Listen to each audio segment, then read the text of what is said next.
Diretamente do Brasil, Brasília, Distrito Federal.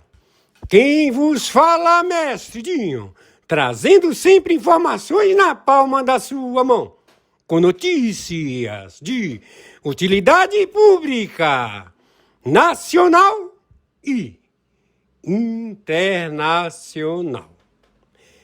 O mestre Dinho, eu quero aqui, antes de iniciar esta live, eu quero falar sobre o Pix do juiz Oscar Aníbal Chapan.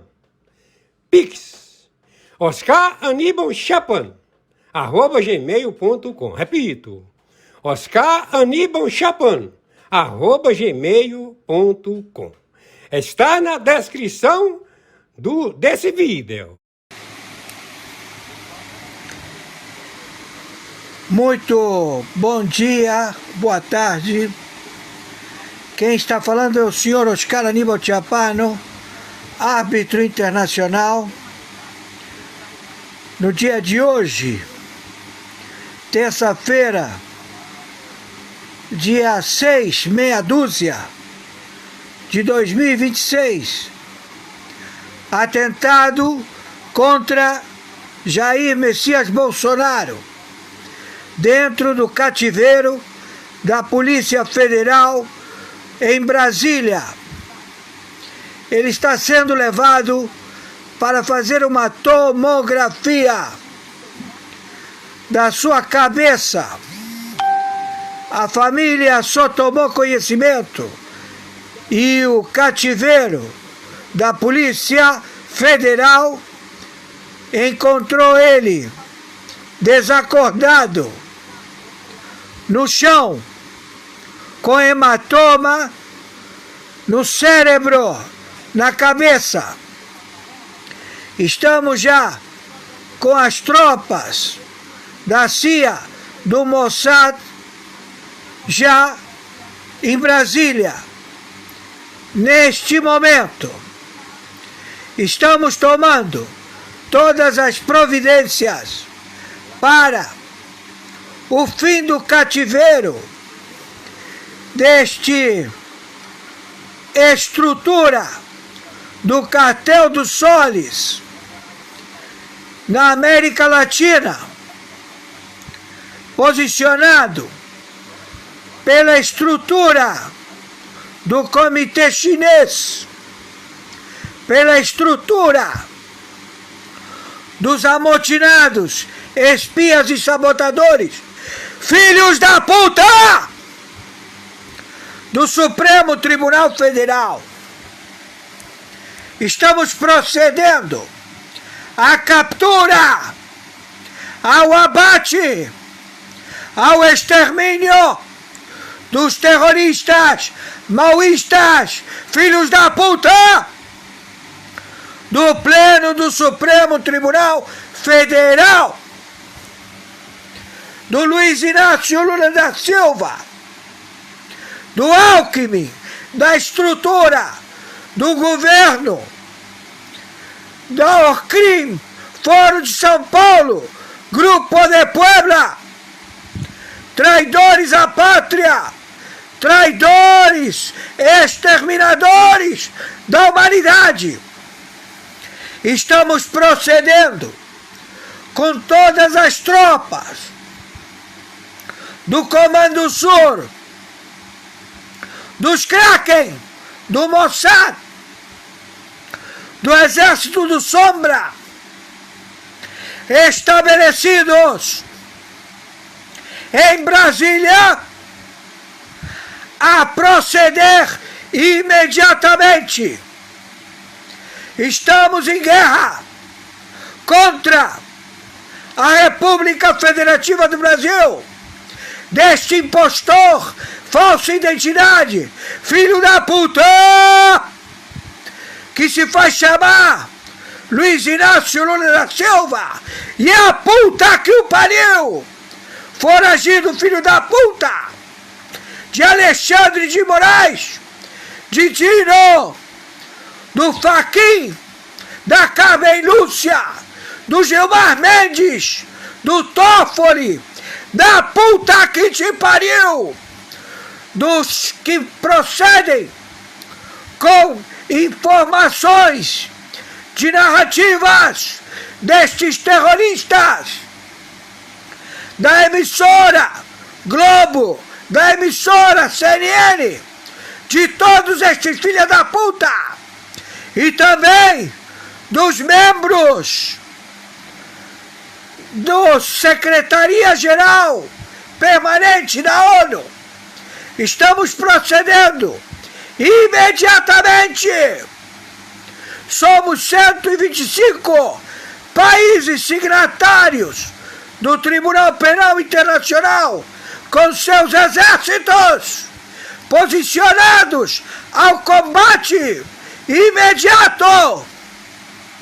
Hoje, sem mais retóricas, terça-feira, dia 6 de janeiro de 2026, quem está falando é o senhor interventor Oscar Aníbal Chiappano. Está determinada a tomada de decisão imediata a todas as posições de imobilização do narcotráfico de fentanil, de cocaína, de ópio, elaborado pelo líder que se faz chamar Luiz Inácio Lula da Silva e o seu primeiro, segundo escalão de estrutura da Orcrim Foro de São Paulo, terroristas, traficantes, situados no estrutura de governo federal da República Federativa do Brasil. Não há diálogo, há combate militar. Já estamos procedendo. Hoje, dia 6 de janeiro de 2026, vamos determinar imediatamente o abate. Abate, estamos em guerra, seus filhos da puta. Tá entendendo? Tá entendendo, Alexandre? Tá entendendo, Fachin? Tá entendendo, Gilmar Mendes? Está entendendo, Carmen Lúcia? Está entendendo a puta que te pariu? Vocês são alvos! Alvos! E vão proceder imediatamente, agora! Neste momento! Proceder já! Conforme determinação! Meu Pix é meu e-mail, oscaranibalchiappano@gmail.com. Meu Pix é meu CPF, 510 466 447 34. Meu Pix é meu telefone celular, 5521 99 742 0789. Estamos já em guerra contra a primeira turma do Supremo Tribunal Federal e também das autarquias em Brasília. É guerra! Entendeu? Tô sendo claro? Vão pra puta que o pariu! Imediatamente! Confiscada as contas de Maduro, foi detectado centenas de depósitos para a conta de Luiz Inácio Lula da Silva, somas trilionárias. Tudo isto feito diretamente da conta particular de Maduro, de várias delas, para a conta de Luiz Inácio Lula da Silva, o seu sócio no crime do narcotráfico global. Então, está mais do que decretado a prisão imediata de Luiz Inácio Lula da Silva e a sua estrutura de governo da República Federativa do Brasil. Brasil narcoterrorista. Então, nós estamos tomando já imediatamente as posições da captura de Luiz Inácio Lula da Silva. Ele se encontra foragido. Estamos vendo se ele se encontra em alguma unidade militar no Rio de Janeiro ou no Uruguai. Estamos à procura deste elemento. Ele se evadiu. Então estamos determinando imediatamente a prisão de Luiz Inácio Lula da Silva. A CIA, a DEA, o Mossad, o comando sombra do Mossad, eles todos já estão com esta missão em todo o território da República Federativa do Brasil, como também o Alckmin, que ele é o terrateniente do Hamas, do Hezbollah e do Irã. Ele é o terrateniente, ele é o general em chefe das forças dos dragões do Irã do Brasil, Alckmin. Então, estamos já à captura destes elementos terroristas. Estamos já com porta-aviões no Rio de Janeiro, estamos com os submarinos nucleares na área de prospecção do pré-sal e estamos perseguindo a flotilha que ela vem para a América Latina querer alvejar a orla marítima do Oceano Atlântico do Brasil e fazer as incursões e produzir as tomadas de cabeça de praia. Estamos em guerra atômica nuclear. Isto já é um fato. Então já foi identificado o pagamento trilionário, são trilhões, que foram depositados na conta de Luiz Inácio Lula da Silva. Recebeu várias remessas em dinheiro das contas de Maduro. Ele é o sócio da Orcrim Foro de São Paulo, Grupo de Puebla, do cartel dos Soles.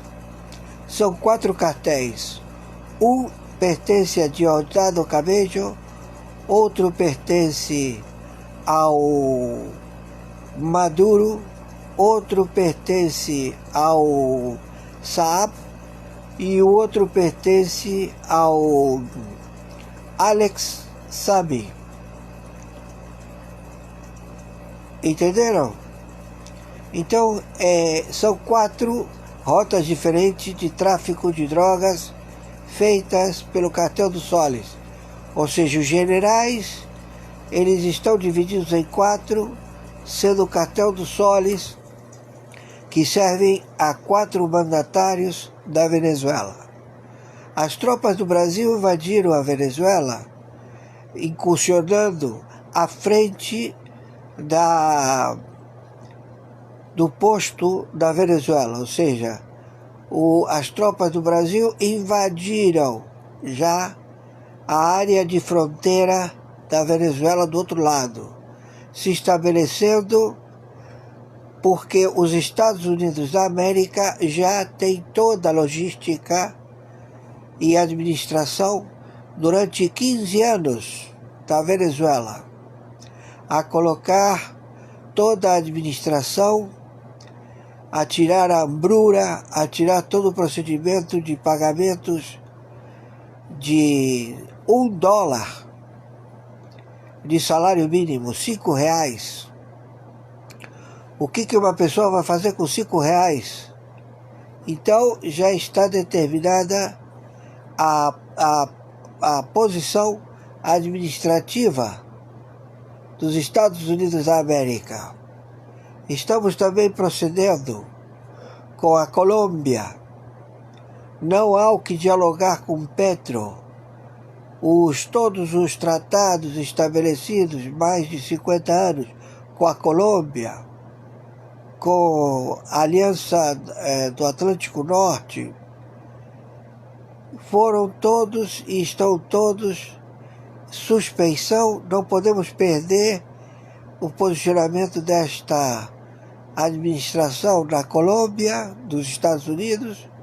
Não pode perder essa administração por suas bases militares que estão estabelecidas na Colômbia e que agora a Colômbia vamos ter que extraditar ou seja, vamos extrair, né, o Petro e outros para terem o mesmo destino que Maduro, como também no México. Então toda a América do Sul está totalmente em posição americana, menos o Brasil. Então hoje nós vamos determinar imediatamente a administração no Brasil. E já não tem governo. A estrutura de governo do Brasil se encontra suspensa. Não há estrutura. Então é assim que o Alexandre de Moraes, ele voltou atrás, estabeleceu que o senhor Bolsonaro tenha a sua cautelar na sua casa em Brasília, e já foi determinada o fim do processo do senhor Bolsonaro. E fim do processo do senhor Bolsonaro, o senhor André Mendonça estabelece, conjuntamente com o senhor Fux, imediatamente, e toma posse o senhor André Mendonça da primeira turma do Supremo Tribunal Federal, como também a presidência do Supremo Tribunal Federal, estabelecendo fim esse processo das fake news, esse processo da tortura do 8 de janeiro de 2022, que levou do 8 de janeiro, né? As pessoas que foram sequestradas do 8 de janeiro no crime de perfídia. Então já estamos procedendo imediatamente isso hoje. A ordem foi dada por este impostor, falsa identidade, Luiz Inácio Lula da Silva, terrorista narcotraficante, sócio do Maduro. Então nós temos um narcotraficante que se faz chamar Luiz Inácio Lula da Silva, conhecido como Moacir. Ele vai ser imediatamente levado ao calabouço, onde encontrado vai ser também extraído. Ele e a Janja, ele e a mulher dele, vão ser extraídos e levados para Nova York, para o Tribunal Internacional. O crime é contra a Petrobras. O filho dele também, o Lula, ele vendia o petróleo venezuelano como se fosse brasileiro. Ele dava nota fiscal e usava o petroleiro do Brasil, cheio de petróleo venezuelano, transitando livremente para qualquer comprador. Então, esse foi o crime de contrabando, sociedade da Petrobras com a PDVSA, do Maduro, contrabando e roubo.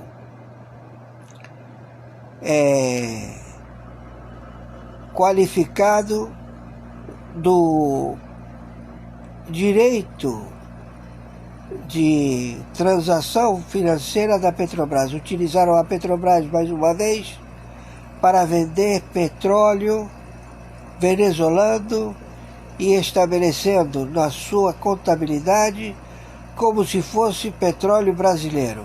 Lavaram dinheiro na Petrobras do Brasil, dinheiro do narcotráfico venezuelano do Maduro. E este, Luiz Inácio Lula da Silva, levava o dinheiro para Putin, na Rússia. Utilizou a Janja para levar o dinheiro do Maduro para Putin, na Rússia. E este Putin estabeleceu em entregar o dinheiro para o Irã, utilizando o Fundo Soberano de Emirados Árabes. Então está tudo já mostrado. 26 bilhões de dólares foram lavados do Banco Master do Comando da Capital. Então, o Comando da Capital tem 22 bilhões da lavagem de dinheiro do Comando da Capital no Banco Master. E também foi identificado transferências do Alexandre de Moraes, dinheiro do narcotráfico do Comando da Capital, como também do Toffoli. Eles receberam dinheiro de pagamento do narcotráfico Comando da Capital do Brasil. Então temos duas prisões imediatas: Toffoli e Alexandre de Moraes e suas respectivas mulheres. É impressionante. Todos são ladrões familiares. Organizações ORCRIM de famílias. Todos roubam a lavar o dinheiro do narcotráfico. Então já estamos com todo este posicionamento imediato. A China já rodeou de novo Taiwan e está querendo combater Taiwan. Vai tomar uma surpresa muito forte, porque o armamento que Taiwan tem supera toda a tecnologia chinesa. Então vai haver confronto. E havendo confronto, também a Norte-Coreia declarou agressão aos Estados Unidos. E o senhor Trump já se encontra em Washington e já vai proceder com as atividades militares. Torno a repetir: Luiz Inácio Lula da Silva e Alckmin estão foragidos, como também Alcolumbre, Hugo Mota e vários senadores do narcotráfico e vários partidos políticos do narcotráfico. A estrutura de governo da República Federativa do Brasil, ela está na ORCRIM do narcotráfico global, na compra de transações do cartel dos soles, de tráfico internacional de drogas, utilizando tanto a rota do Pacífico como também a rota do Atlântico, utilizando portos e aeroportos. Michel Temer Lula, ele está sendo também denunciado pelo tráfico internacional de drogas por aeroportos no Brasil, 27 estados e 5.070 municípios. Michel Temer Lula. E também Luiz Inácio Lula da Silva, Matuto, o sujeito que vende toneladas e toneladas de cocaína e de drogas para o planeta. Então já temos este posicionamento. Conforme determinação, meu Pix é meu e-mail, oscaranimotiapano@gmail.com. Meu Pix é meu CPF, 510 466 447 34. Meu Pix é meu telefone também celular, 55 21 99 742 0789. Por favor, nos ajudem.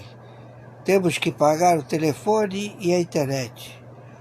Gratos a todos vocês que nos ajudam. Estamos tremendamente agradecidos. Quero dizer, mais uma vez, Está foragido Luiz Inácio Lula da Silva, a estrutura de governo da República Federativa do Brasil, ela foi administrada pelo Comitê Chinês, máfia chinesa. O Comitê Chinês se estabeleceu na administração do Supremo Tribunal Federal, todo o judiciário, em 27 estados e 5.070 municípios, com a expertise e a plataforma da Assembleia do Povo Chinês, todo o procedimento logístico de persecutórios a todo aquele que se opor ou estabelecer denúncia contra o status quo da estrutura de governo federal da República Federativa do Brasil, narcotraficante, terrorista Brasil.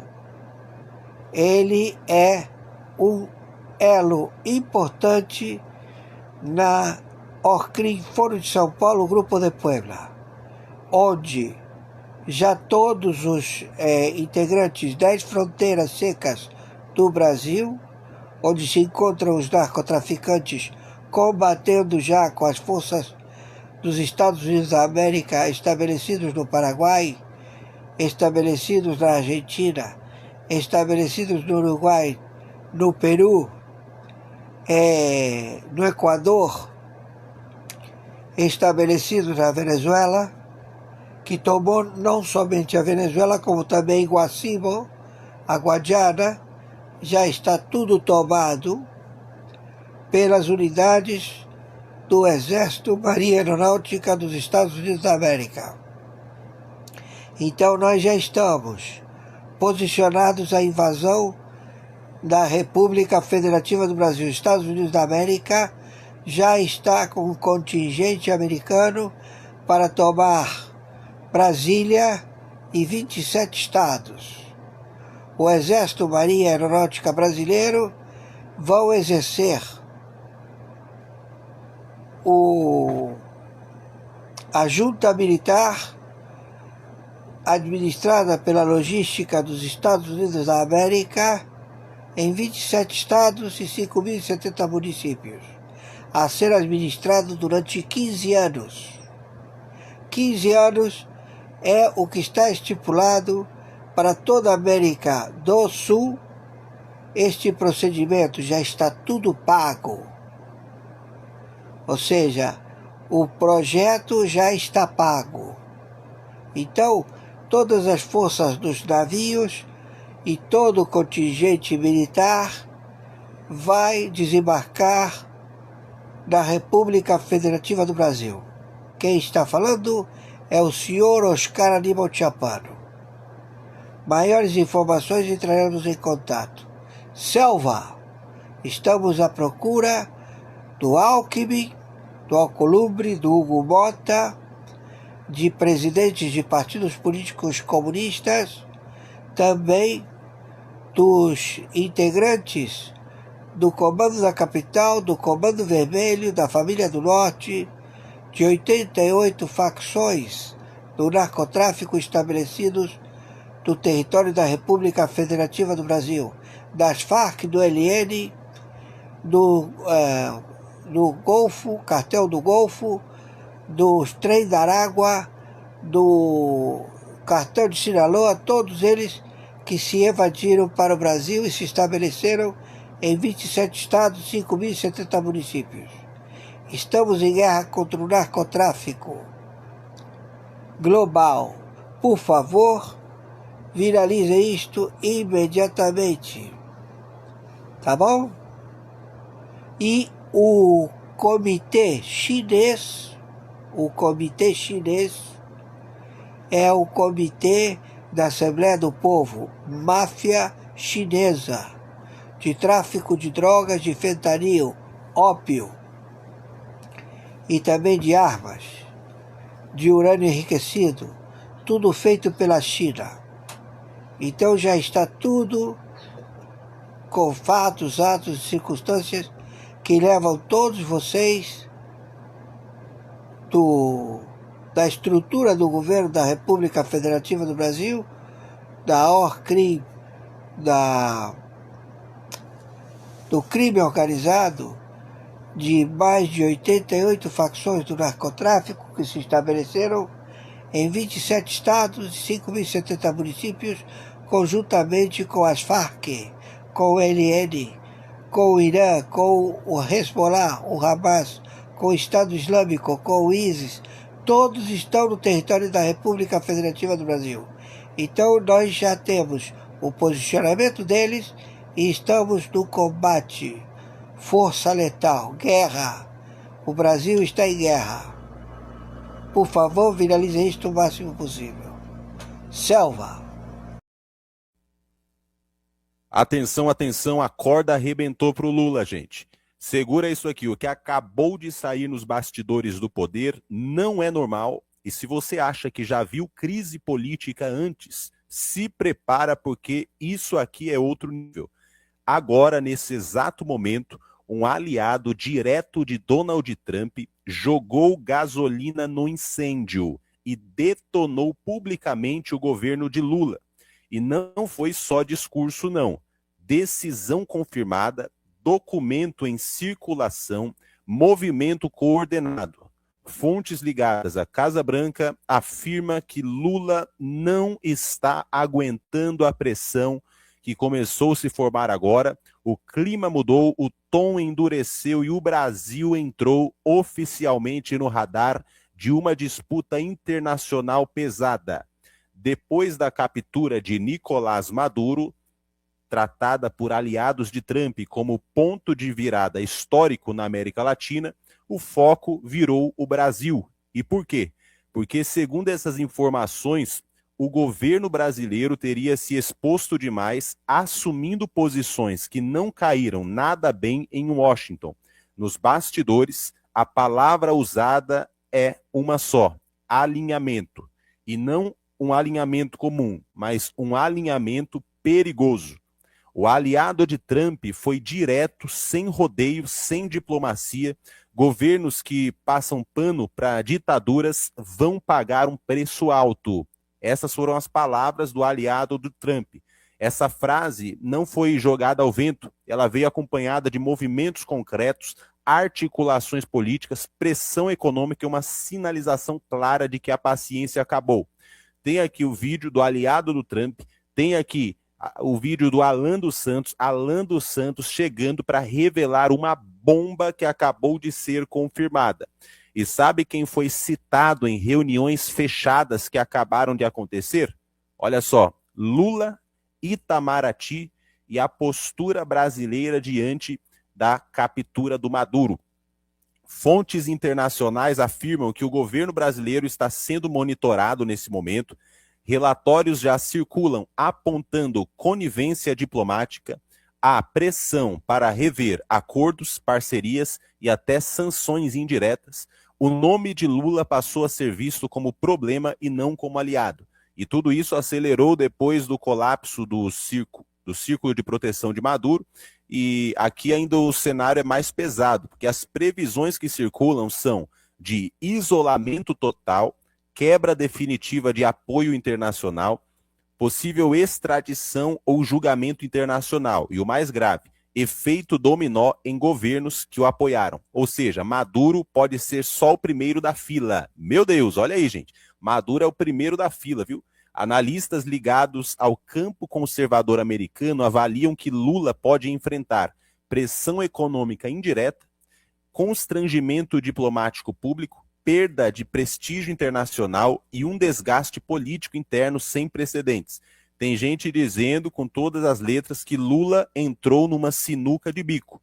Se afasta de Maduro, perde apoio ideológico. Se mantém a postura, bate de frente com os Estados Unidos. E quando isso acontece, a história mostra que o resultado costuma ser devastador. Agora há pouco, assessores próximos a Trump deixaram escapar que novas declarações estão prontas e podem ser divulgadas a qualquer momento. E o alvo não será só a Venezuela. O Brasil entrou no pacote. E segundo essas fontes, não haverá mais silêncio. O que estamos vendo é o início de uma crise diplomática, um realinhamento e também o maior constrangimento internacional do governo Lula, né? Porque a casa está caindo e o Lula não está aguentando, tá? E nada disso é coincidência, nada disso é improviso, é jogo de poder. O tabuleiro está mudando agora. Olha só, vou colocar aqui para você palavras diretas do Alan dos Santos, tá? E também do aliado do Trump. Preste atenção aqui, quero pedir que você deixe aquele like abençoado para apoiar nosso canal. Quando você apoia nosso canal, Deus também te abençoa, porque o nosso canal é um canal que tem compromisso com a verdade, tá bom? Meu povo patriota, vamos lá. Preste atenção no que o Alan dos Santos acabou de revelar aqui, ó. O Lula sabe que ele é o próximo a ser capturado se ele não mudar.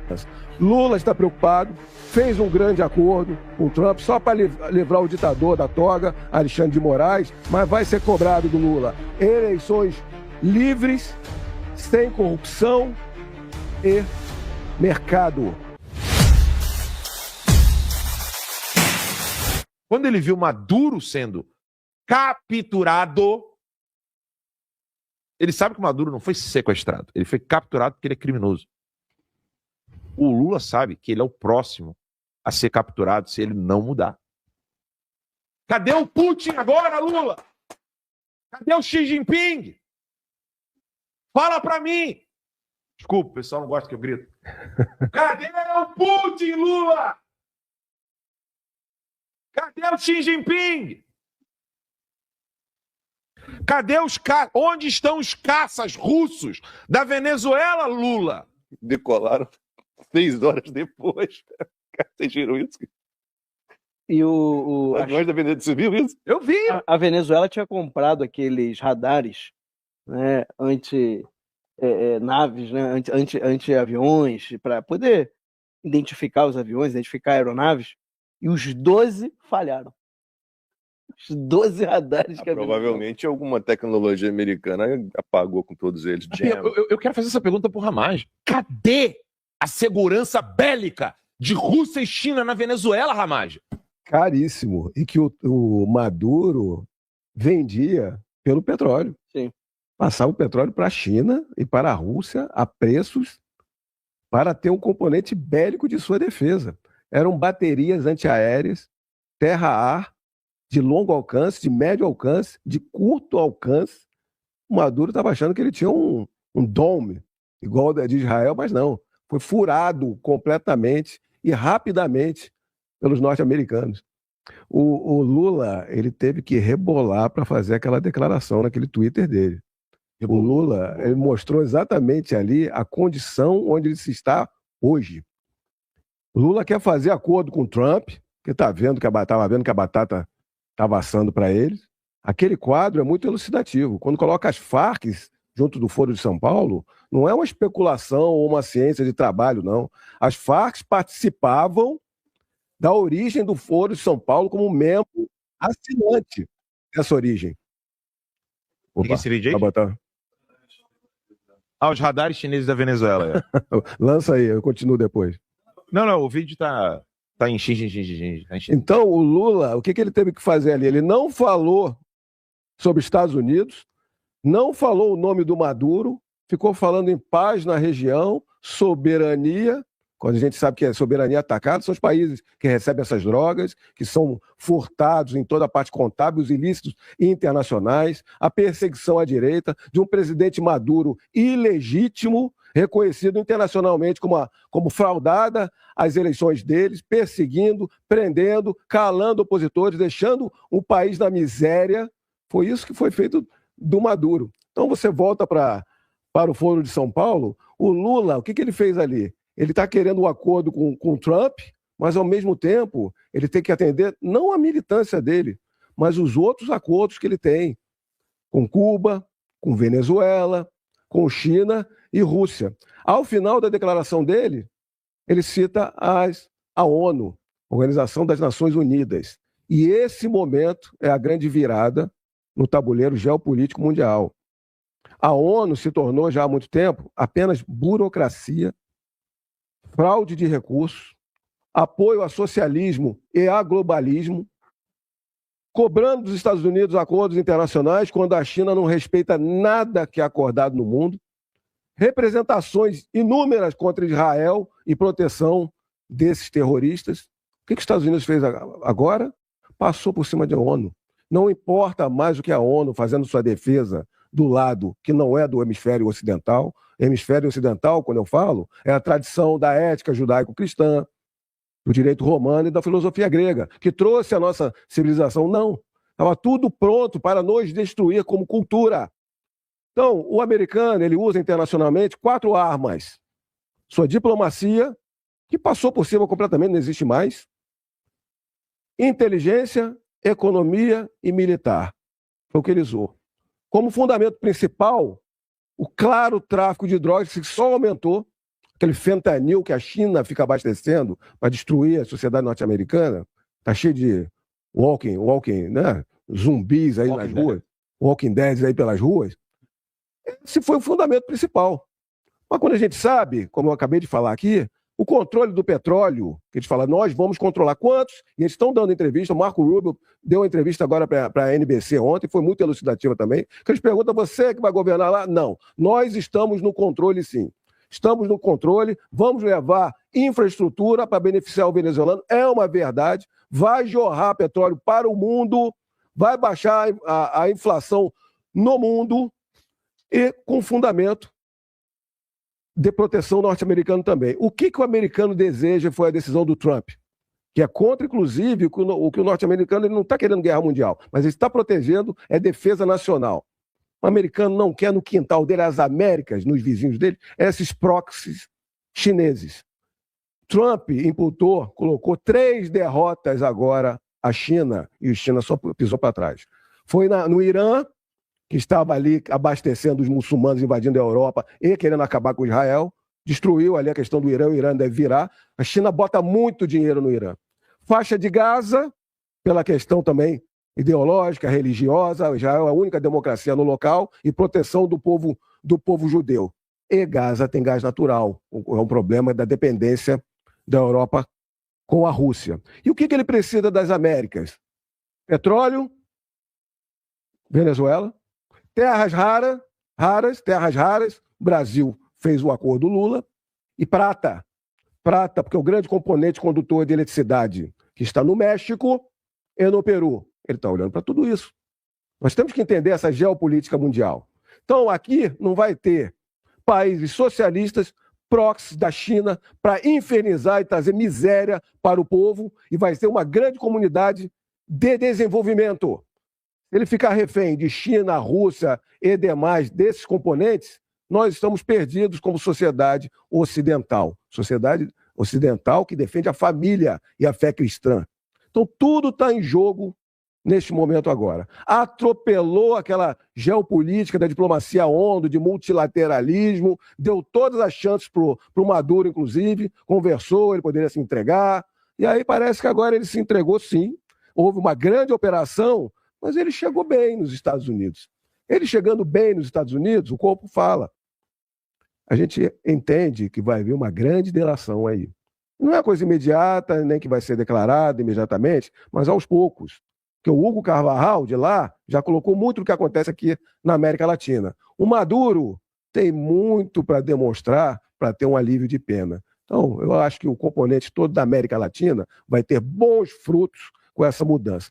Lula está preocupado, fez um grande acordo com o Trump só para livrar o ditador da toga, Alexandre de Moraes, mas vai ser cobrado do Lula eleições livres, sem corrupção e mercado. Nada de progressismo, socialismo ou comunismo aqui. É por isso que o Lula está preocupado. É por isso que o Lula soltou há pouco tempo, está preocupado com a intervenção americana nas eleições. Ele não acabou de fazer um acordo com o Trump? Como é que ele está preocupado com isso? E agora, esses dias, aí a Dani Cunha, que é a representante do sistema, né, a porta-voz do regime, colocou dessa preocupação cada vez maior. Por quê? Porque a gente sabe que se a gente tiver minimamente limpas e imparciais eleições, o lado Bolsonaro, Flávio Bolsonaro, vai ganhar essas eleições. Vai botar mais gente nas ruas, a família brasileira vai estar do lado, pela prosperidade, pela defesa da nossa fé. Jason Miller, conselheiro de Donald Trump, fez uma publicação nas redes sociais criticando o presidente Lula. Ele fez referência à fala do petista, criticando a intervenção dos Estados Unidos na Venezuela. Abro aspas, ele disse: Lula, agora todos nós sabemos qual é a sua posição, disse Miller no X ao compartilhar uma matéria sobre a fala do presidente brasileiro. Lula afirmou no sábado que a operação americana na Venezuela, que resultou na captura de Nicolás Maduro, ultrapassou a linha inaceitável e abre precedente extremamente perigoso. Bernardo Kister, quero te ouvir a respeito do que disse Jason Miller, conselheiro de Donald Trump, criticando essa fala de Luiz Inácio Lula da Silva, feita no último sábado, poucas horas depois da captura de Nicolás Maduro. Daniel, veja, a Jason Miller é uma pessoa muito importante, às vezes subestimada pela mídia, apenas preocupada, não é o caso da Oeste, com os canais diplomáticos e não com o poder real, ou seja, quem tem influência. E Jason Miller, ele é um amigo pessoal do Trump. Ele é aquela pessoa que quando toca o telefone, o celular de Donald Trump, o Trump pessoalmente atende. Ou seja, uma pessoa que tem proximidade com o presidente e aconselha o presidente Trump. Não que ele vá seguir os conselhos, mas ele aconselha. E lembrando, antes de comentar o tweet dele, veja, o Jason Miller foi aquele que, se eu não me engano, foi 2021 ou 22, acho que 22, né? Foi detido pelo Alexandre de Moraes na Polícia Federal quando iria voltar aos Estados Unidos, depois de participar do CPAC, aqui no Brasil. Ele é fundador do Getter, uma mídia social, parceira também, baseada no governo americano, né? Ele participou do CPAC, inclusive eu estive lá, pessoalmente o conheci rapidamente, uma pessoa muito simpática, né, no evento do CPAC, em que palestrei também. E aí, quando ele vai sair do Brasil, a Polícia Federal o detém, não explica o motivo. Por quê? A Polícia Federal não tinha ninguém no aeroporto de Guarulhos que sabia falar inglês. Olha, este é o nível. E tiveram que chamar um maleteiro do aeroporto para traduzir o que a Polícia Federal queria perguntar a ele. Fizeram 1000 perguntas a ele, por cerca de 2 a 3 horas, e depois tentaram fazê-lo assinar um papel em português. Eu não sei o que tinha nesse papel, ele também não disse, mas um absurdo. Ele não assinou, conseguiu pegar o avião e voltou para os Estados Unidos. E vamos dizer assim, ele não é um homem que tem apreços pelo ministro Alexandre de Moraes e muito menos pelo governo Lula. Então, nós podemos imaginar o tipo de conselho que o Jason Miller pode dar, né, ao Donald Trump em relação a esses assuntos. Então, essa é a primeira coisa. É um homem que tem proximidade e tem foi grandemente lesado na sua vida pessoal e empresarial pelo regime, vamos dizer assim, PT-STF. O que ele está respondendo nessa mensagem? Que inclusive ele usa um palavrão, né, o famoso F-word, né, em inglês. E ele diz que agora nós sabemos onde o Lula está, ou seja, nós sabemos qual é a posição do Lula, porque a nota do Lula é gravíssima. Eles tentaram fazer parecer que a nota era equilibrada, né? Mas o primeiro parágrafo fala 2 coisas: violação da soberania, o que eu já demonstrei aqui no meu comentário anterior, que não tem nada a ver, isso é simplesmente um escudo ideológico que não justifica nada na realidade. E depois o Lula diz que a ação dos Estados Unidos ultrapassou a linha do inaceitável. Então, calma aí. Se as palavras importam, julgo eu que importam ainda mais no ramo diplomático, quando você diz que algo é inaceitável, não é crítico, não é perigoso, não é grave, é inaceitável, significa que você não pode aceitar. Do momento que você não pode aceitar, você terá de tomar medidas para que essa coisa não continue a acontecer. Como, por exemplo, se alguém aqui tenta entrar na minha casa, isso é inaceitável, vou tomar medidas de defesa pessoal. Agora, o que o Lula vai fazer? Esta é a pergunta que o Ernesto também começou a investigar, mas nós não sabemos exatamente. O fato é que o Lula está numa sinuca de bico e tudo indica que, se o Lula partir demais para cima da defesa do Maduro, as tarifas, sanções, quem sabe de novo o Magnitsky e outras medidas contra o Brasil podem sim voltar a ser tomadas, porque isso é prerrogativa do presidente e não depende sequer de uma vírgula do Congresso americano para que aconteça. Claro que ele não pode fazer isso sem pensar nas implicações políticas, mas isto não está fora do campo de possibilidades e ações, mesmo porque o Marco Rubio, nós sabemos, foi um dos que foi contra a retirada da Magnitsky, do ministro Alexandre, da sua esposa e do instituto deles. Então, o que o A gente perdeu momentaneamente a conexão com o Bernardo Kister. Enquanto a gente tenta retomar, eu vou ouvir você, Marcelo Rocha Monteiro, a respeito do que disse Jason Miller, o conselheiro de Donald Trump. Fez uma publicação com uma crítica bastante contundente ao que disse Luiz Inácio Lula da Silva horas depois da derrocada de Nicolás Maduro na Venezuela. Lula afirmou no sábado, lembrando que a operação americana na Venezuela, que resultou na captura de Maduro, ultrapassou o que ele chama de linha inaceitável e que vai abrir um precedente extremamente perigoso.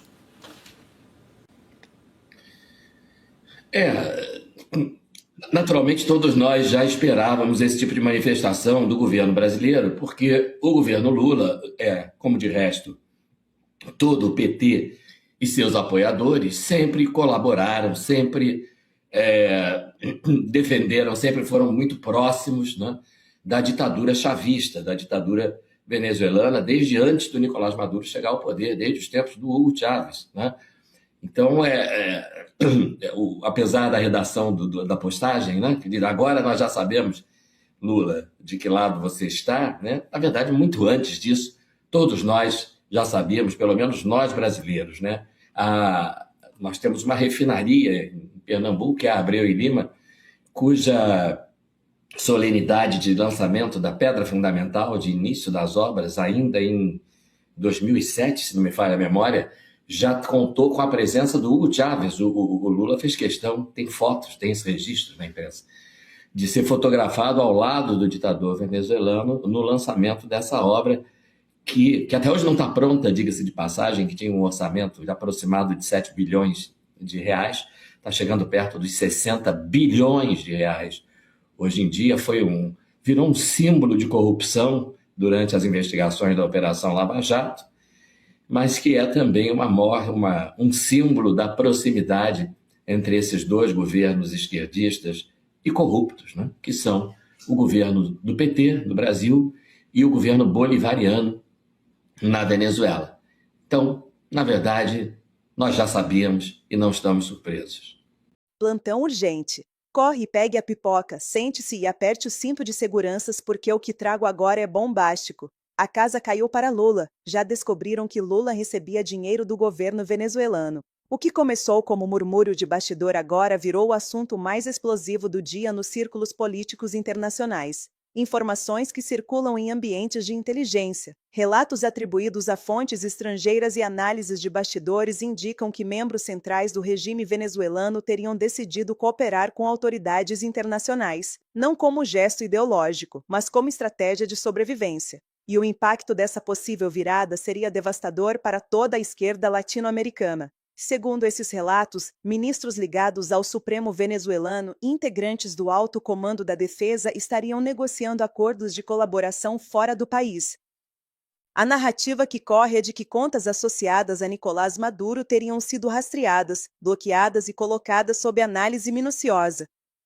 Não há anúncios oficiais, não há coletivas, não há confirmações públicas. Mas o silêncio, nesse caso, fala alto demais. O que mais chama atenção é o teor do que estaria sendo colocado sobre a mesa. Bastidores dão conta de que documentos, extratos, rotas financeiras e operações internacionais estariam sendo organizados para entrega às autoridades estrangeiras. Tudo tratado até aqui como relatos, versões e cenários em construção, mas suficientes para causar pânico político em quem sempre apostou na blindagem do regime chavista. Nesse contexto, surge um elemento ainda mais sensível.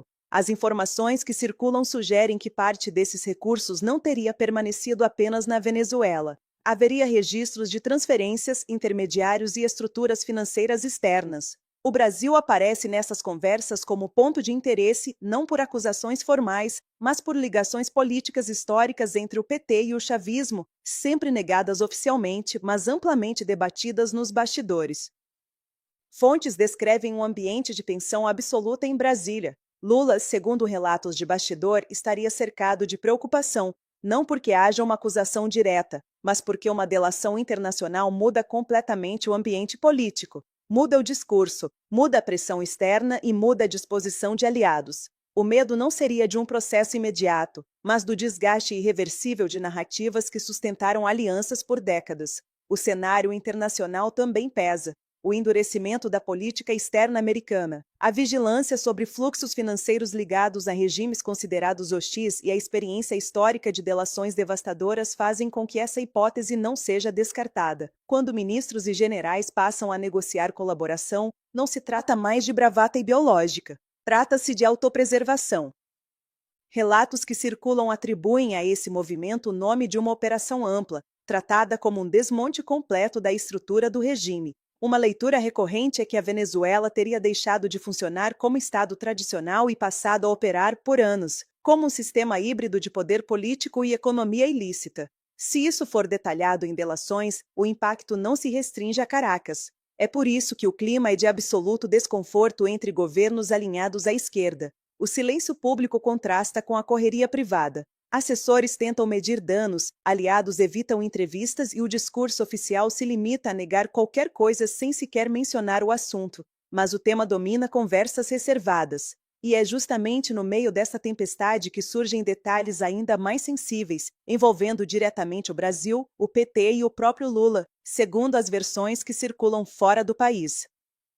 De acordo com esses relatos, parte dos documentos que estariam sendo preparados para entrega envolveria operações financeiras que extrapolam as fronteiras venezuelanas. O nome de Lula aparece nessas narrativas não como acusação formal, mas como possível destinatário indireto de recursos oriundos de esquemas ligados ao regime chavista. Tudo tratado até aqui como hipótese investigativa, versão de bastidor e cenário em análise. Mas politicamente o estrago já estaria feito. O ponto central não é a prova pública, mas a possibilidade de exposição internacional. Uma delação envolvendo ministros do Supremo venezuelano e chefes militares teria peso suficiente para reabrir discussões sobre financiamentos políticos, apoio logístico, alianças estratégicas e acordos que sempre foram negados no discurso oficial. Mesmo que nada resulte em condenações, o constrangimento político seria enorme.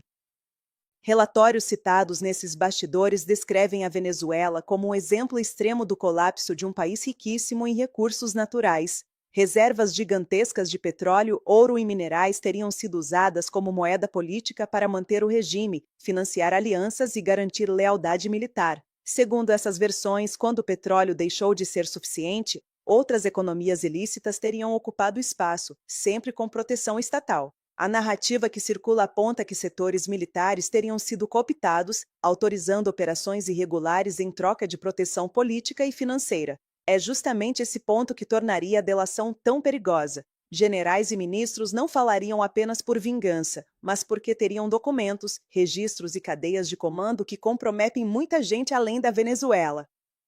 No Brasil, o impacto seria imediato no discurso político. O PT, que sempre defendeu o regime chavista como aliado estratégico, passaria a ser pressionado a explicar relações, encontros, financiamentos e posicionamentos históricos. Lula, como principal liderança desse campo, seria inevitavelmente colocado no centro do debate, ainda que tudo se mantenha no campo das suspeitas e análises. Enquanto isso, o Congresso brasileiro segue tensionado.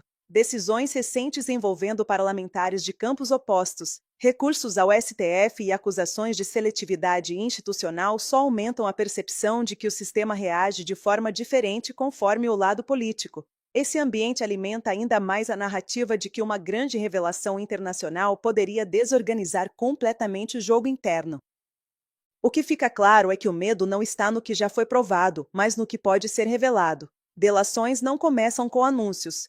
Começam com silêncio, negociação e entrega gradual de informações. E quando envolvem chefes de Estado, ministros de cortes supremas e generais, o estrago raramente fica restrito a um único país. Se essas delações vão se confirmar, ninguém pode afirmar, mas o simples fato de estarem sendo tratadas como possibilidade real já provoca reações em cadeia. A esquerda regional sente o impacto, o PT se fecha em silêncio e o nome de Lula passa a circular em ambientes onde antes era protegido. Fique até o final, se inscreva no canal, compartilhe essa informação e deixe seu comentário. Porque se esses relatos se confirmarem, não será apenas mais uma crise política. Será uma reconfiguração completa do tabuleiro, e muita gente que se achava intocável pode acabar exposta.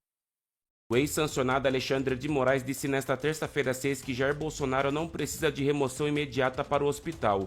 Moraes negou o pedido da defesa do ex-presidente para que ele fosse removido ao hospital para exames após cair no quarto onde está encarcerado e sofrer traumatismo craniano. Michele Bolsonaro disse que Jair Bolsonaro não sabe quanto tempo ficou desacordado depois de sofrer uma queda e bater a cabeça. Agora, o ex-sancionado determinou que a defesa apresente ao STF laudo médico realizado pela Polícia Federal decorrente do atendimento e indique quais exames serão necessários para checar a viabilidade de eles serem feitos na própria Polícia Federal. Gente, estão tentando matar silenciosamente, cotidianamente, Bolsonaro para apagar de vez o bolsonarismo. Ele sofreu um traumatismo craniano, caiu, bateu com a cabeça no móvel, não tinha um enfermeiro, os médicos que cuidam dele estão distantes. A Michele foi perceber no dia seguinte e agora está lá hospitalizado novamente. A questão se coloca muito simples. Ele deveria estar em casa, deveria estar sendo tratado, um homem com uma dezena de cirurgia, de 70 anos, idoso, em fase depressiva, com problemas sérios físicos. Querem matar Bolsonaro para apagar de vez o bolsonarismo e colocarem uma direita limpinha, asséptica no seu lugar. Como não houve comoção social coletiva no Brasil quando ele foi preso, os juízes carrascos que o colocaram na cadeia apostam que a sua morte não vai dar nenhum tipo de repercussão social maior. Eles querem uma direita adestrada, adequada ao sistema, adequada à tirania, adequada. Não houve comoção nem de pessoas, porque as pessoas estão com medo, com receio, constrangidas, com medo de irem para a cadeia. E não houve comoção social com a prisão de Bolsonaro por parte de lideranças políticas de direita, porque essas lideranças políticas de direita querem ocupar o seu lugar. Vamos ser bastante francos aqui. Querem ser presidentes, são presidenciáveis e acham que Bolsonaro é um empecilho na vida deles. Ou seja, estão tentando matar Bolsonaro, não só os juízes carrascos travestidos de Justiça Suprema no Brasil, como também a omissão de lideranças da direita que não fazem nada por Bolsonaro, não colocam pessoas nas ruas, e as pessoas têm medo e receio de protestarem, não só pela prisão, mas como pela possível morte de Bolsonaro. Ou seja, é uma tentativa coletiva de assassinato silencioso. Bolsonaro em perigo. Queda chocante na prisão revela tortura do sistema. Meu povo, imagine o horror. O homem que lutou pela nossa liberdade, preso injustamente, sofre uma crise noturna, despenca e esmaga a cabeça num móvel duro e ninguém socorre até o amanhecer. Michele Bolsonaro denuncia o descaso e aliados gritam tortura. Isso é o clímax da tirania que ameaça nossos valores conservadores. Fique grudado até o fim para desvendar os fatos que vão incendiar sua revolta. Deixe seu like agora, comente "Basta de perseguição" e espalhe essa verdade com o No Brasil Conservador e Gigante BR nas suas redes sociais. Vamos viralizar essa luta pela justiça real.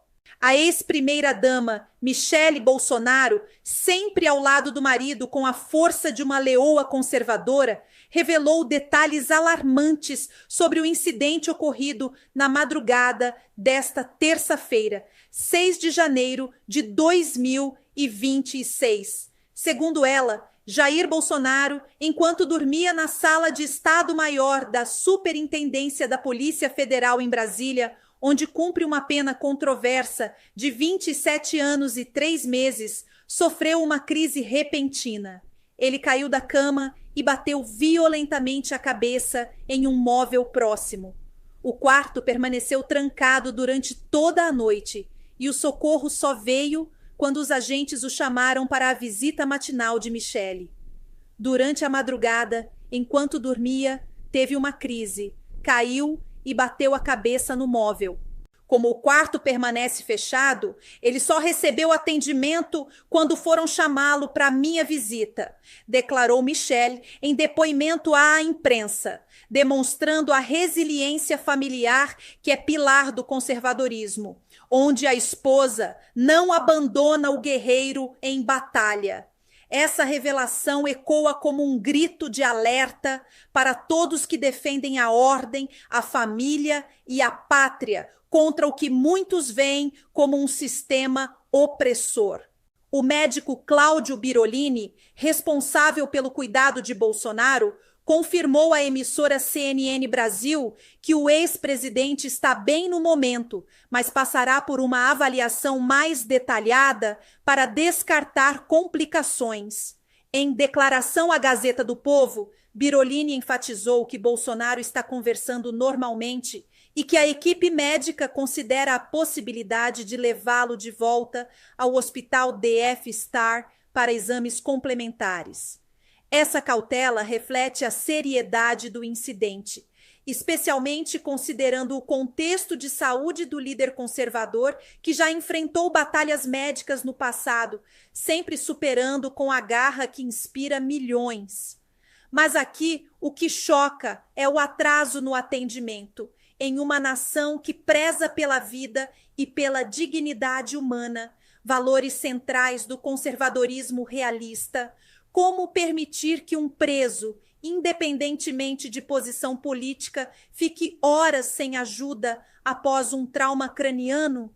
Isso não é apenas negligência. Para muitos, é o retrato de uma perseguição sistemática que viola os princípios de justiça e humanidade que nossos antepassados conservadores defenderam com sangue e suor. A movimentação na portaria da Polícia Federal naquela manhã foi atípica e tensa, segundo relatos da imprensa. Michel e os médicos foram vistos indo e voltando ao carro pelo menos 3 vezes, carregando itens não identificados e alterando o trajeto habitual do veículo da ex-primeira-dama, que normalmente sairia até às 11 horas. Essa cena de confusão reforça a narrativa de um sistema que, em vez de proteger, parece sufocar aqueles que ousam desafiar o establishment. Michel, aguardando respostas da Polícia Federal sobre os primeiros socorros prestados, entrou em contato oficial com as autoridades, mas até o momento não obteve retorno satisfatório. Essa falta de transparência é um tapa na cara dos conservadores, que sempre lutaram por um governo accountable, onde a lei é para todos, não apenas para calar vozes dissidentes. As reações não tardaram, e elas vêm carregadas do fogo conservador que une o povo em defesa da liberdade. O jornalista Alan dos Santos, uma voz incansável contra a censura, foi direto ao ponto. Bolsonaro, enquanto dormia, bateu a cabeça e desmaiou. Só foi socorrido quando chamado para a visita da Michelle. Moraes irá assassinar Bolsonaro na cadeia. Isso é grave demais e exige uma ação urgente de todos os políticos. Aqui vemos o cerne do conservadorismo. A denúncia aberta contra o que se percebe como abuso de poder judicial, ecoando os ideais de um judiciário imparcial, não um instrumento de vingança política. O deputado federal Gustavo Gayer, do Partido Liberal de Goiás, elevou o tom. O estão torturando. O nome disso é tortura. O sistema não vai descansar enquanto não matar Bolsonaro de vez. Tentativas não têm faltado. Tiranos, cruéis. Oremos por Jair Bolsonaro e sua família. Essa oração coletiva reflete os valores espirituais profundos do conservadorismo brasileiro, onde a fé em Deus e na família sustenta a resistência contra a opressão. Não para por aí. O deputado federal Nicolas Ferreira, do Partido Liberal de Minas Gerais, reforçou a indignação. O estão torturando. O nome disso é tortura. E clamou por uma insistência dos advogados em uma prisão humanitária, apesar da parcialidade percebida na justiça. Ferreira, jovem líder conservador, representa a nova geração que não aceita o silêncio diante da injustiça, ligando diretamente esse incidente à luta maior por direitos humanos reais, não os seletivos pregados pela esquerda. Esses depoimentos, colhidos pela Gazeta do Povo, pintam um quadro sombrio, mas inspirador. O povo conservador não se cala, e cada voz soma a defesa de princípios como a soberania nacional e o respeito à vida, ameaçados por um judiciário que, para muitos, age como ditador. Para contextualizar, lembremos que Bolsonaro está detido na Superintendência da Polícia Federal desde decisões judiciais controversas, incluindo ordens do ministro Alexandre de Moraes.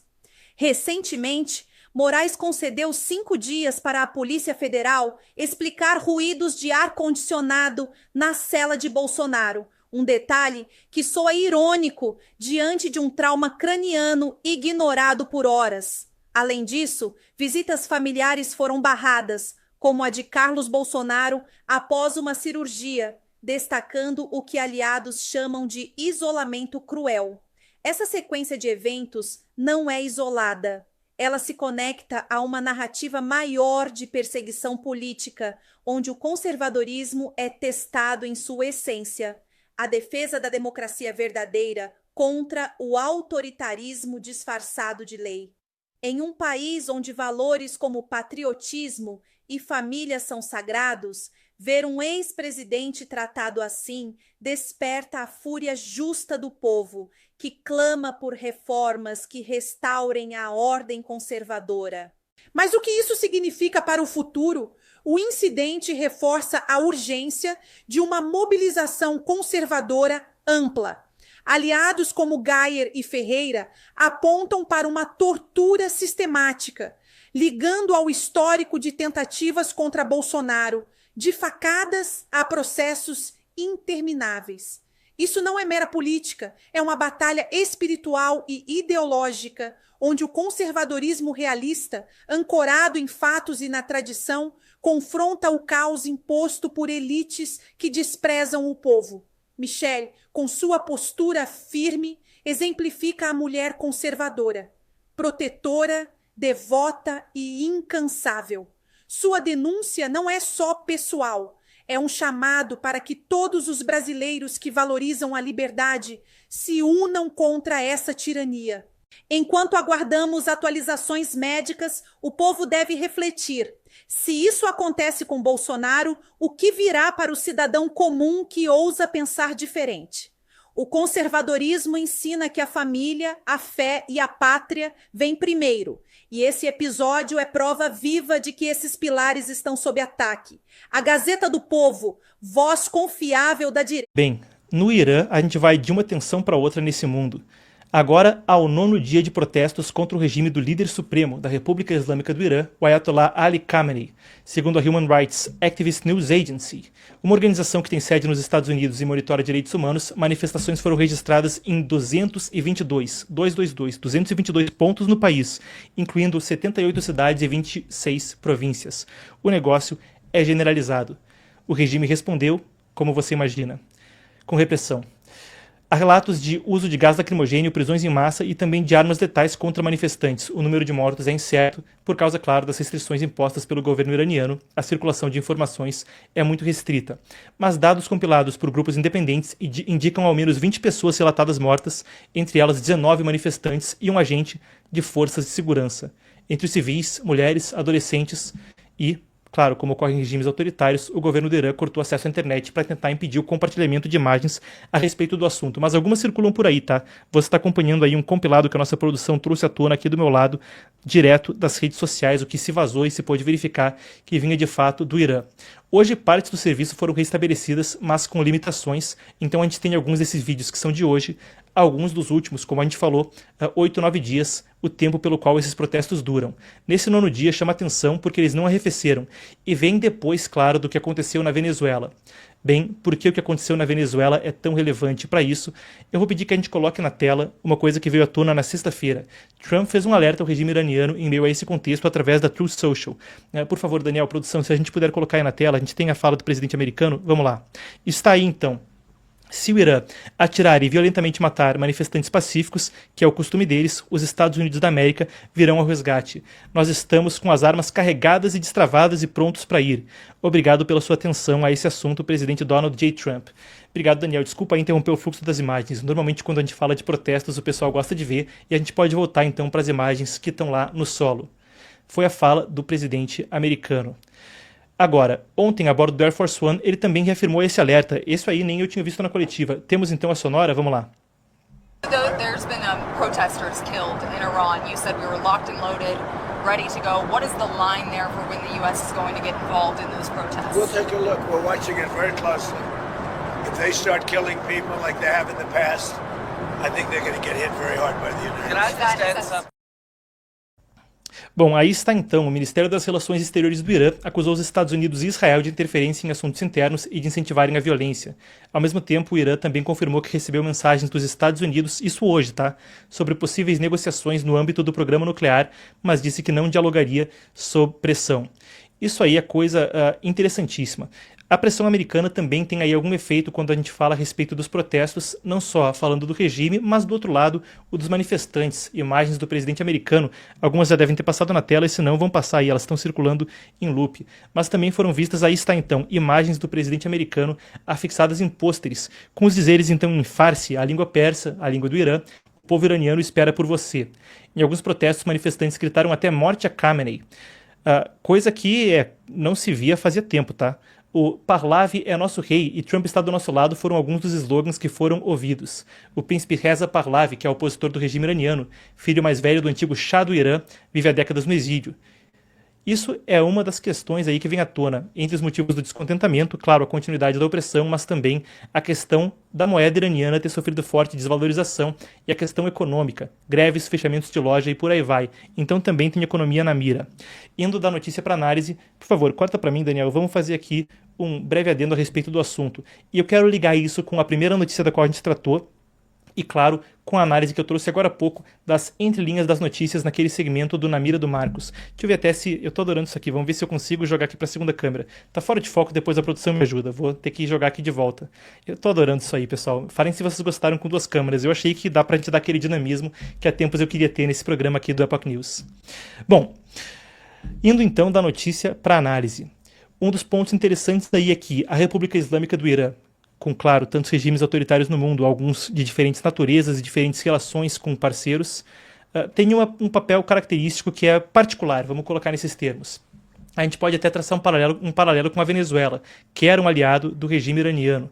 Juntos, eles até ajudaram a trazer agentes do Hezbollah, organização terrorista, para a região, segundo uma série de denúncias, que... Bem, a gente pode passar por FBI e autoridades oficiais, mas se a gente expande isso para investigações de mídia, a gente pode falar de uma investigação de 2016 da CNN que falava do famigerado aeroterror, voo que fazia a ponte Teherã, Damasco, Caracas, sem falar da lista de passageiros para a Interpol e, muito possivelmente, muito provavelmente, os registros apontam carregando aí coisa ilícita e gente ilícita.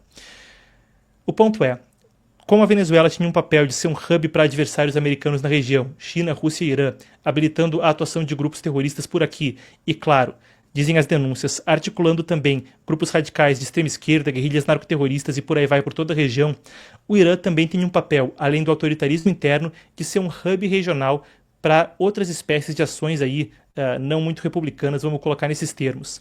A República Islâmica do Irã foi instituída por um golpe de Estado em 1979. Àquela altura, saía o regime pró-ocidente do Shah do Irã, que foi para o exílio. Instituído no lugar, estava o regime dos ayatolás. Logo na sequência, um homem chamado Qasem Soleimani ascendia na pirâmide da hierarquia. Ele liderava a chamada Força Quds. Força Quds, guardem esse nome. Uma parte da hierarquia militar do Irã que furava aí, então, a hierarquia e a estrutura e ia direto para os líderes supremos. o grupo responsável por articulação de grupos terroristas no exterior para exportar a revolução. Quando a gente fala do direito do dinheiro do petróleo iraniano, financiando então Hamas, Houthis no Iêmen, Hezbollah no Líbano e por aí vai, é da guarda Quds que a gente está falando. Esse homem, Qasem Soleimani, por isso mesmo, no governo Trump anterior, foi abatido lá em 2020. Naquela ocasião, era uma situação na qual se planejava ataques contra diplomatas americanos, pelo menos foi o que o governo americano relatou. Em conclusão, em situações similares, descontentamento popular, repressão interna e um hub de atividade anti-americana ou anti-Israel, em particular no caso do Irã, uma série de desestabilização na região, a gente vê agora quais são os próximos passos. Em comum, precisamente a questão de ter um impacto mais amplo que só a si próprio. Mientras Sudamérica enfrenta desafíos económicos, sociales y ambientales cada vez más profundos, una presencia extranjera avanza de forma constante por debajo del radar. En el mar, enormes flotas industriales operan en los límites de la legalidad, alterando ecosistemas, presionando recursos estratégicos y poniendo en jaque a comunidades enteras. Y en tierra firme, redes criminales sofisticadas logran instalarse en zonas claves ocultas tras fachadas comerciales, moviendo millones y penetrando estructuras que deberían proteger a la sociedad. Hoy en China en Foco vamos a exponer dos caras de un mismo fenómeno que ya no puede ser ignorado. Desde la expansión de la flota pesquera china frente a las costas sudamericanas hasta la caída de una poderosa mafia de origen chino en el corazón de Santiago de Chile, este programa revela cómo operan estas estructuras, qué vacíos aprovechan y por qué su avance representa un desafío urgente para la soberanía, la seguridad y el futuro de la región. Los invito a ver este importante programa. En las sombras del Océano Pacífico y del Atlántico Sur, una flota gigantesca avanza sin hacer ruido. O mejor dicho, avanza apagando todo ruido. Barcos que desaparecen del radar durante miles de horas. Transbordos clandestinos en alta mar. Persecuciones navieras. De lo que les estoy hablando es de las flotas pesqueras chinas que operan frente a Sudamérica. Una fuerza industrial capaz de cambiar ecosistemas completos en cuestión de años. Hoy en China en Foco vamos a entrar en ese mundo oculto donde los subsidios estatales, las banderas de conveniencia y las estrategias de evasión se combinan para crear un peligroso sistema de explotación marítima. Un sistema tan vasto y tan opaco que si no lo iluminamos ahora, podríamos presenciar la desaparición silenciosa de algunas de las especies más importantes del hemisferio. Y con ellas el futuro económico de miles de familias latinoamericanas. Estén preparados, porque lo que vamos a revelar no solo impacta, inquieta. El tema ya se convirtió en algo extremadamente serio, tanto por el peligro para la fauna marítima como por el peligro que implica para la pesca y los recursos locales de distintos países, entre los cuales podemos destacar a Perú, Chile y Argentina. La presencia de la flota pesquera china en aguas sudamericanas no es algo reciente. Viene ocurriendo desde hace más de 10 años y con el tiempo se agrava más y más. Una de las particularidades es que dejó de ser algo estacional o transitorio y se convirtió en algo permanente. Tanto es así que comenzó a modificar el patrón de rutas, el desarrollo de actividades e incluso equilibrios geopolíticos. Lo que hay que entender es que esta presencia pesquera china, tan lejos de su propio territorio, no podría sostenerse si no estuviese respaldada por subsidios estatales del régimen chino, prácticas cuestionadas o poco transparentes, y una persistencia difícil de combatir por parte de gobiernos que no están preparados. Para hacernos una idea de la gravedad del problema, tenemos que tener en cuenta que China controla la mayor flota de pesca de aguas lejanas del mundo. Estimaciones sitúan de cientos a miles de embarcaciones operando fuera de aguas nacionales, muchas en la región del Pacífico Sudeste, donde se encuentran aguas de Panamá, Colombia, Ecuador, Perú y Chile. Imágenes satelitales muestran el tamaño del fenómeno en las costas de Perú, por ejemplo. Según el periódico Infobae, registros recopilados por organizaciones ambientales entre 2014 y 2020, las horas del esfuerzo pesquero de la flota china en la región pasaron de 278.000 a más de 1.2 millones y las operaciones parecen ir en aumento.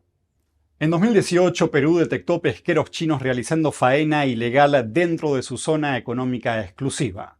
Y a partir de entonces implementó restricciones, como la obligación de usar un sistema satelital provisto por el Estado peruano. Pero China se negó a cumplir, rechazando cualquier mecanismo independiente que permita rastrear a sus barcos. Como consecuencia, un menor número de barcos chinos empezaron a atracar en puertos del país. Luego, en 2024, a raíz de la detección de más irregularidades de pesqueros chinos, Perú cerró del todo la puerta a los barcos que se resisten a la transparencia. Aún así, esta flota sigue teniendo un gran impacto en las pescaderías locales de Perú y otras zonas, de tal forma que la llegada masiva de estos buques coincide con la caída drástica en captura del calamar y especies locales, afectando medios de vida de pescadores artesanales e impactando fuertemente en la seguridad alimentaria regional. Y en este contexto de invasión de barcos ocurrió algo bien llamativo en 2024. Chile, bajo el gobierno de Gabriel Boric, parece haber salido al rescate de la flota china, ofreciéndose como un nuevo centro de apoyo logístico que está cambiando el mapa. Desde mediados de 2024, los puertos del norte del país, y principalmente los puertos de Arica e Iquique, comenzaron a recibir barcos chinos con una frecuencia nunca antes registrada. En la entrevista con Infobae, el investigador y especialista en conservación marina, Milko Schwarzman, explicó que no se trata de un acontecimiento casual, porque, según sus palabras, China solo utiliza puertos que no controlen a sus pesqueros, y añadió que no se pueden explicar del todo las razones de por qué Chile les está abriendo la puerta. Se sabe incluso que entre los barcos que atracan en puertos chilenos hay embarcaciones sancionadas internacionalmente por pesca ilegal, trabajo forzado y violencia. Por otra parte, para las comunidades pesqueras chilenas, la llegada de estos barcos representa una competencia desigual, y mientras ellas se cumplen con rigurosas normas locales, la flota extranjera china apenas pasa por controles y además es subsidiada y financiada por el Estado chino mediante combustible, construcción de barcos y reembolsos. Pero esta medida de Chile a favor de China no es la única que está causando sorpresa. Hace aproximadamente un mes reportamos en este canal sobre una nueva iniciativa en proceso entre ambos países, llamada Cable Chile-China Express. Se trata de un cable submarino de Internet que conectaría directamente Chile con China a través de Hong Kong. Este proyecto para numerosos expertos representa un gran riesgo, no solo para Chile, sino para toda Latinoamérica, porque mucha información comenzaría a transitar por estos cables que caen bajo las regulaciones chinas, por lo que cuantiosos datos de ciudadanos, gobiernos y empresas podrían caer en manos del Partido Comunista Chino o PSC. Lo llamativo, una vez más, es, por un lado, la falta de transparencia de esta iniciativa pese a todos sus riesgos, y por el otro, que se presente cuando ya hay otro proyecto en marcha con Google que cumple con todas las regulaciones y transparencias necesarias. Analistas tienden a pensar que la postura adoptada por Chile hacia China podría estar obedeciendo a algún giro logístico o estratégico. A todo esto se suman las sospechas de que China también podría estar camuflando muchos de sus barcos pesqueros utilizando las banderas de otros países, en muchos casos sin tradición pesquera, como Camerún o Vanuatu. Según una investigación de Milko Schwarzman, varios de estos barcos tripulados por chinos con pabellones extranjeros nunca estuvieron en los países cuyas banderas enarbolan. Por ejemplo, en enero de 2025, una de estas embarcaciones fue detectada realizando pesca ilegal dentro de la zona económica exclusiva de Argentina, otro de los países muy afectados por estas actividades. Pero eso no es todo. Entre otras prácticas que son motivo de grandes preocupaciones, también se pueden mencionar el frecuente apagado de los transpondedores, con lo que se pierde de vista a los barcos, transbordos de alta mar que ocultan el origen de las capturas, la presencia de estos barcos cerca de áreas protegidas y reservas, desinformación y falta de transparencia en reportes oficiales y más, mucho más. Todos estos aspectos y muchísima evidencia muestran que la flota china avanza y no está dispuesta a retroceder. Representa además un riesgo compartido para toda Sudamérica y se transformó en una preocupación permanente para especialistas del sector marítimo y para numerosos sectores locales que se sustentan de la actividad pesquera que está sufriendo pérdidas millonarias año tras año en favor de toda esta competencia desigual. Hoy la presencia de la flota pesquera china ya no es un fenómeno lejano ni un dato técnico. Es una realidad que está alterando economías, ecosistemas y decisiones políticas en toda Sudamérica. Frente a un adversario que opera con recursos estatales, estrategias opacas y un avance cada vez más agresivo, la región se enfrenta a un desafío que ningún país puede resolver solo. Por eso más que nunca es urgente exigir transparencia, cooperación y vigilancia constante, porque si dejamos que el mar se oscurezca, lo que está en juego no es solo la soberanía de nuestros países, sino el futuro mismo de nuestras comunidades costeras. Si alguno de ustedes tiene información, testimonios o han vivido de cerca alguna situación vinculada a este tema, los invito a compartirlo con nosotros. Cada dato, por pequeño que parezca, puede ayudar a arrojar luz donde otros se prefieren mantener la oscuridad.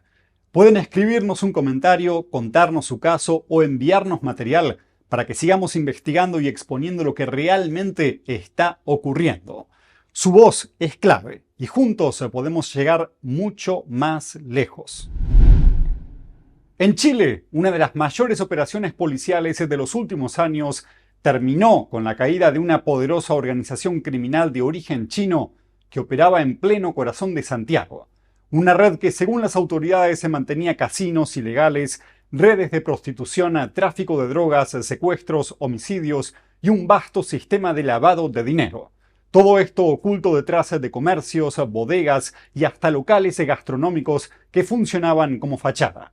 El operativo policial se llamó Operación Muralla Oriental, también conocido como Muralla China, y dejó al menos 30 detenidos, entre ellos 27 ciudadanos chinos y un carabinero en servicio activo, acusado de colaborar con la banda. La operación, dirigida por la Brigada Antinarcóticos de la Policía de Investigaciones de Chile, o PDI, junto a la Fiscalía Centro Norte del país, se ejecutó durante la madrugada del miércoles. Fue un despliegue masivo en el que se realizaron 63 allanamientos simultáneos en comunas como Santiago, Estación Central, Quinta Normal y Providencia. El epicentro estuvo en el barrio Meix, un sector con fuerte presencia comercial china y conocido por sus galerías, bodegas y edificios residenciales. Uno de los puntos clave fue la llamada Shakira Tower, un edificio que, según las autoridades, funcionaba como un centro de operaciones para diversas actividades ilícitas. Durante los allanamientos, la policía incautó 600 millones de pesos chilenos en efectivo, lo que serían alrededor de $650.000, armas de fuego incluyendo pistolas y armas largas, documentos contables, bienes asociados al lavado de activos y productos falsificados. Además, se congelaron otros activos vinculados a la red, cuyo patrimonio total se estima en más de 100.000 millones de pesos, es decir, alrededor de 100 millones de dólares. La estructura criminal estaba encabezada por 3 ciudadanos chinos. El primero es Juan Tao, considerado uno de los líderes principales. Está vinculado a la estafa piramidal Kings Bridge, un esquema que estalló en 2022 y afectó a más de 5.000 funcionarios de carabineros en Chile. Pero además registra múltiples antecedentes, como robos, amenazas, estafas, daños calificados y porte de arma blanca. Por otra parte, la PDI lo ubicó mediante georreferenciación en un tiroteo ocurrido en 2023 donde murió un ciudadano chino identificado como Xion Cheng. Ese mismo día, Tao resultó baleado y fue hospitalizado, lo que reforzó su vinculación con el caso. El otro ciudadano chino es Haifeng Tang, considerado como un co-líder operativo. Tang está actualmente detenido por otro caso relacionado a la muerte de un connacional y una serie de secuestros extorsivos. En julio pasado fue sorprendido disparando una ametralladora desde el interior de un edificio en barrio Meix, en un hecho que quedó registrado en investigaciones previas. Y el tercer miembro del núcleo de la banda es Xinguang Tsai, que aparentemente se encarga de la administración de locales, bodegas y propiedades utilizadas por este grupo. Su domicilio ya estaba identificado como un punto de operaciones de otra mafia china condenada en 2022, la llamada Banda de Fujian. Según la PDI, actuaba como enlace entre los distintos líderes y facilitaba la logística para importaciones ilícitas. Además de esta tríada, se identificaron al menos 15 miembros adicionales, muchos de ellos implicados en delitos como contrabando, tráfico de drogas, falsificaciones, comercio sexual y lavado de dinero. Entre los locales allanados estaban las llamadas casas de karaoke, establecimientos que aparentaban ser restaurantes u hoteles, pero en la práctica, según la PDI, funcionaban como centros de prostitución, consumo de drogas y explotación laboral. Y algunas de estas propiedades estaban directamente asociadas a la estructura financiera del grupo. Uno de los elementos más sensibles del operativo fue la detención de un carabinero de la Escuela de Suboficiales, acusado de entregar información privilegiada a la mafia china. Según el fiscal Alfredo Serri, el uniformado filtraba detalles sobre operativos policiales a cambio de dinero. La institución lo dio de baja de inmediato y anunció una investigación interna paralela. El ministro de Seguridad Pública, Luis Cordero, destacó que las bandas criminales suelen intentar cooptar a funcionarios públicos, pero valoró que Carabineros actuara con rapidez al retirar al efectivo involucrado, según trascendió a los medios. Este no es un caso aislado. Investigaciones previas ya sacaron a la luz la participación de policías, tanto de Carabineros como de la PDI, prestando servicios de seguridad privados en casinos y malls vinculados a organizaciones criminales chinas. El caso se produce en un momento en que el barrio Meigs se convirtió en un foco importante de actividades económicas ligadas a comunidades chinas. Allí se proyecta incluso un ambicioso proyecto denominado Chinatown Chile, impulsado por empresarios del sector. Y parte de esos grupos financieros también están siendo investigados por la Fiscalía por posibles vínculos con la mafia china. La Operación Muralla Oriental marca un golpe significativo contra el crimen organizado transnacional en Chile, pero al mismo tiempo deja en evidencia la profundidad con la que estas redes se insertaron en el comercio local, en negocios de fachada e incluso en instituciones públicas. Los fiscales advirtieron que la investigación continúa y que podrían producirse nuevas detenciones en los próximos días. Seguiremos monitoreando este caso que abre una ventana a la expansión y los métodos del crimen organizado de origen chino en Sudamérica. Así que estén atentos. Y eso es todo por hoy en China en Foco. Muchas gracias por acompañarnos y nos vemos mañana. Cada día trabajamos para traerles noticias reales sobre China y su impacto en el mundo. Historias que muchos prefieren no contar. Si valoran este contenido, ahora pueden apoyarlo a través de Patreon. Hagan clic en Súmate, inicien sesión con Google, Apple, Facebook o su cuenta de Patreon y con una contribución de $10 mensuales recibirán acceso anticipado a nuestros videos y notificaciones personalizadas directamente de nosotros. Gracias por estar ahí. Su apoyo fortalece este esfuerzo por informar con libertad.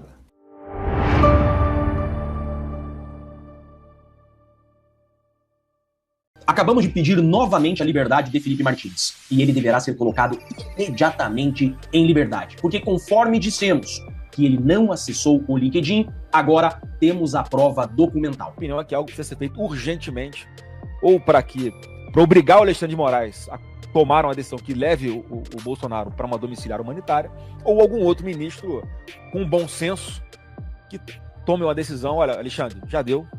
Não dá mais para você continuar tomando conta deste processo, porque você não tem condições, você é totalmente suspeito, você tem interesse pessoal, ao que tudo indica, em matar um cara. Você não pode continuar com essa insanidade de negar um direito legítimo, constitucional, humanitário a um brasileiro, que é o Jair Bolsonaro, e dar uma decisão que coloque ele numa domiciliar humanitária. Olá pessoal, sejam bem-vindos. O meu nome é Bruno. Se você gosta e apoia o nosso conteúdo, então deixa o seu like e inscreva-se no canal.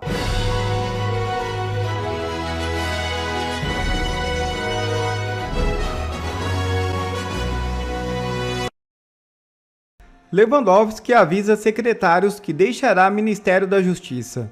De acordo com relatos de fontes do governo divulgadas pela CNN Brasil, a saída do ex-integrante do Supremo Tribunal Federal é tida como praticamente certa e o anúncio oficial deve ocorrer na próxima quinta-feira.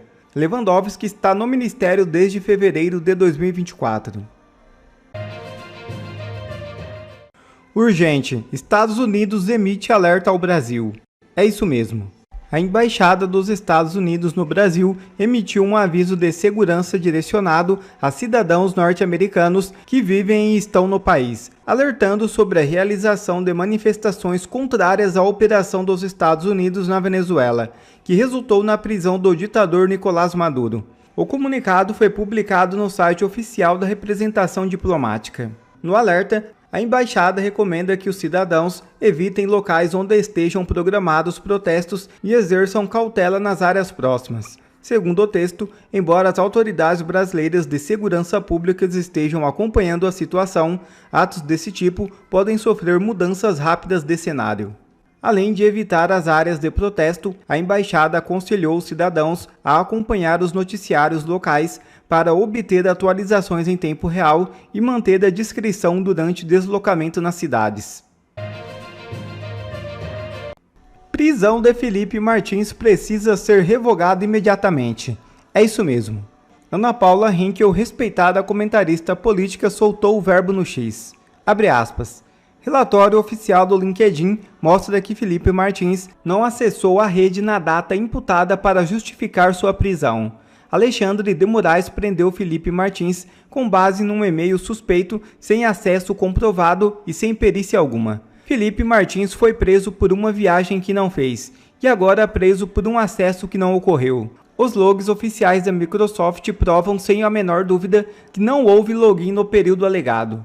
Quando a prova inocenta, ignoram. Quando uma denúncia informal acusa, vira prisão. Isso não é medida cautelar, é pena antecipada. Fecha aspas. Urgente! Surge prova fulminante contra a prisão do Felipe Martins. E agora? Moraes vai mandar soltar? Depois de prender o Felipe Martins em 2023 por uma viagem que ele nunca fez, e depois de condená-lo a mais de 20 anos de prisão por uma minuta de golpe que ele não escreveu e por uma reunião de que ele não participou, agora ficou provado que o Moraes prendeu o Felipe Martins de novo e por algo que ele não fez, usar o LinkedIn. E quem desmentiu o Moraes dessa vez foi o próprio LinkedIn. Que humilhação, que vergonha! Nesse nosso encontro com justiça, eu vou te mostrar tudo sobre essa situação do Felipe em 2 pontos. Primeiro, qual foi a posição oficial do LinkedIn? E segundo, como que isso humilha e desmoraliza ainda mais o Moraes, que tem que soltar o Felipe. Vamos então direto ao ponto. Na virada do ano, eu fiz alguns vídeos mostrando como Alexandre de Moraes tinha prendido no finalzinho do ano o Felipe Martins com base em um e-mail que o gabinete do Moraes recebeu, em que o remetente alegava que o Felipe teria usado o LinkedIn. Isso porque o Felipe teria aparecido como alguém que teria visitado o perfil desse remetente. E aí Alexandre de Moraes foi lá, com base nesse e-mail, sem checagem, sem perguntar para o LinkedIn, sem investigação da Polícia Federal, sem parecer do Ministério Público, e tirou Felipe Martins de casa logo depois do Natal e colocou ele numa penitenciária. Naqueles vídeos eu mostrei várias razões pelas quais a prisão era ilegal, mas agora tudo piorou e muito pro Moraes. Isso porque o Jeffrey Chikini, advogado do Felipe Martins, conseguiu um relatório oficial do LinkedIn que desmente totalmente a versão usada por Alexandre de Moraes para prender o Felipe. Vamos ver aqui o que disse o Jeffrey, acompanha aí comigo. Acabamos de pedir novamente a liberdade de Felipe Martins, e ele deverá ser colocado imediatamente em liberdade, porque conforme dissemos que ele não acessou o LinkedIn, agora temos a prova documental. Aqui está a prova. Felipe Martins foi preso injustamente e novamente de forma ilegal. Aqui está o relatório de logins do LinkedIn. Aqui é o nome do Felipe Martins, aqui quando foi criado, em 2014, às 10 horas, aqui alguns dados pessoais, e aqui o que prova o que sempre dissemos. O último login na conta do Felipe Martins foi em 2024. Aqui está, setembro de 2024. Gente, isso contradiz totalmente a versão do Alexandre de Moraes de que o Felipe Martins ele teria usado o LinkedIn e feito uma busca de perfis. Obviamente, o Moraes já passou do ponto de se importar com a legalidade e ilegalidade de prisões, mas nós ainda temos que ter esse trabalho de mostrar os absurdos, as ilegalidades, os arbítrios, porque nós não podemos normalizar o absurdo. E a gente já viu que quando o clamor social, a opinião pública, fica muito incisiva, muito forte, o Supremo, com frequência, dá um passo atrás. Nós precisamos seguir criticando as decisões dos ministros, mostrar as ilegalidades. Mas e agora? Agora que se isso foi desmascarado, que a prisão do Felipe Martins, mais uma vez, foi feita com fundamento falso, o que o Moraes vai fazer agora que ele foi totalmente desmoralizado, hein? E agora, será que o Moraes vai soltar o Felipe Martins ou ele vai admitir que ele errou? A minha aposta é de que Moraes vai fazer a mesma coisa que ele já fez em outros casos. Vai mandar intimar a Polícia Federal, a PGR, o próprio LinkedIn para prestar informações, algo que obviamente ele tinha que ter feito antes de prender o Felipe e não agora. Mas como o Felipe já está preso, o Moraes vai fazer isso agora para alongar ainda mais a prisão dele e dizer que ainda não está convencido do que a defesa disse. E prestem atenção. Se a pressão sobre o Moraes, nesse caso, crescer e ficar insuportável, insustentável, até um ponto que ele tenha que soltar o Felipe, a minha aposta é que Moraes não vai dar o braço a torcer e vai, no máximo, colocar o Felipe em prisão domiciliar de novo. Colocar ele de novo debaixo de todas aquelas medidas cautelares ilegais, inclusive a proibição de usar redes sociais, especialmente isso. Ou seja, o Felipe vai continuar na prisão, só que vai para casa, o que obviamente é melhor do que estar num presídio, mas ainda assim, amordaçado, silenciado por Moraes e debaixo de uma imensa injustiça. E a oposição reage a acidente de Bolsonaro em cela da PF e pede prisão domiciliar. Aliados criticam condições de custódia depois de ex-presidente sofrer traumatismo craniano leve. O deputado federal Nicolas Ferreira, por exemplo, publicou no X, abre aspas, o objetivo é claro, querem matar Bolsonaro, o homem que mesmo sem redes e preso injustamente continua sendo mais popular do que o atual presidente. Que os advogados insistam na prisão humanitária, mesmo que todos sabemos como a justiça é parcial e não temos praticamente nenhum meio de ação para combatê-los. Força presidente. Fecha aspas. Escreveu Nicolas Ferreira. Já o senador Flávio Bolsonaro, filho do ex-presidente Jair Bolsonaro, em férias nos Estados Unidos, falou sobre o acontecido com seu pai em entrevista ao Paulo Figueiredo Show. Veja o vídeo. Eu queria começar fazendo uma pergunta, porque imediatamente antes aqui da sua chegada ao estúdio, nós recebemos a notícia que circulou pela imprensa brasileira hoje pela manhã, de que o seu pai teria tido um acidente dentro da prisão. Eu queria saber, genuinamente, aqui perguntando não só como brasileiro, mas também como amigo da família, como é que está o seu pai? Bom, Paulo, grande honra estar com você aqui, obrigado pelo convite, uma honra estar estreando esse novo estúdio, sendo o primeiro aqui contigo. E vamos ter um ano, sim, muito difícil, mas eu tenho aqui no coração que é um ano abençoado, com muitas alegrias, se Deus quiser, para todo o povo brasileiro. E estamos aqui nos Estados Unidos, vim para cá para, entre outras coisas, estar mais perto também do Eduardo, claro. Né, o meu irmão, que todo mundo sabe, está aqui contra a vontade dele, queria estar no Brasil, ele gosta de ser deputado, um parlamentar atuante, corajoso, que resolveu abrir mão dos seus interesses individuais para lutar por liberdade no seu país. E uma das consequências disso é a gente perder um pouco o contato. Então, como ele não pode ir ao Brasil com a sua família, eu vim com a minha família para cá, já estivemos juntos, vamos estar juntos por mais 2 dias, ainda se Deus quiser, ainda nessa minha estadia aqui nos Estados Unidos. Depois a gente volta para o Brasil. E com relação ao meu pai, a gente foi pego surpresa agora também. Como você falou, antes de começar aqui o nosso bate-papo, vi a notícia de que ele tinha sofrido um acidente dentro lá do cubículo onde ele se encontra na Polícia Federal. E ele teria, segundo eu falei com o Carlos mais cedo, o que o Carlos acredita que aconteceu é que ele teve algum ataque epilético, alguma convulsão, alguma coisa assim, né? Que já tinha acontecido no hospital uma vez com ele, quando a Michelle estava lá o acompanhando. O Carlos acredita que aconteceu de novo.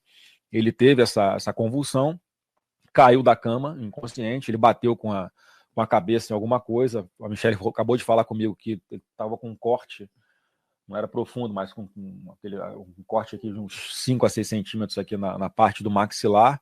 Estava com o pé sangrando, não sei como é que ele estava com o pé sangrando.